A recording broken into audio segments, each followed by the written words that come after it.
presented by Angel Music। प्रेम से बोला सूरज भगवान की।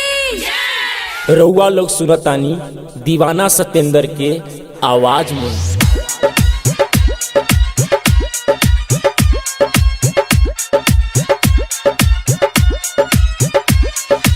बोली बोली छठी मैया की जय। छोटी रे मोटी छोटकी नदिया दौड़ावा किने गोले गो। छोटी रे मोटी छोटकी नदिया दौड़ावा किने गोले गो। जाके बाजार से सुपली ले आइले उखिया दिहले छोर।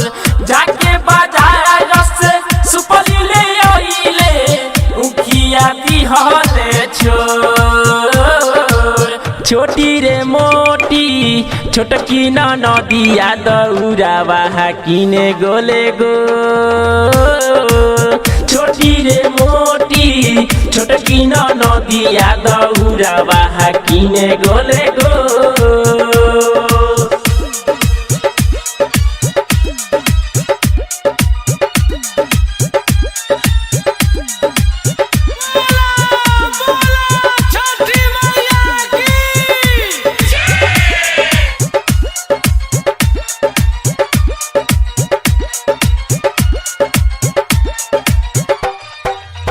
जाके बरगिनिया से केलवा मंगइले उखिया दिहले छोर। जाके बरगिनिया से केलवा मंगइले उखिया दिहले छोर। सीतामढ़ी से केलवा मंगइले नारियल दिहले छोर। सीतामढ़ी से नारियल मंगइले केलावा दिहले छोर। छोटी रे मोटी छोटकी नदिया दौड़ावा किने गोले गो। छोटी रे मोटी छोटकी नदिया दौड़ावा किने गोले गो। बोली बोली छठी मैया की जय। गाई के गोबरा से अंगना निपवले ओही में कोसिया बैठवले हे। गाई के गोबरा से अंगना निपवले ओही में कोसिया बैठवले हे। दीवाना सत्येंद्र माई गावता भजनिया हो।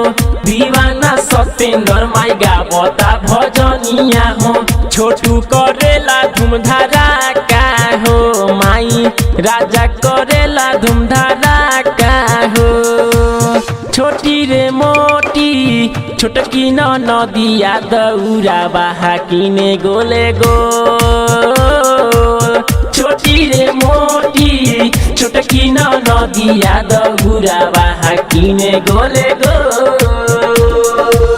जाके बाजार से सुपली ले आइले उखिया दिहले छोर।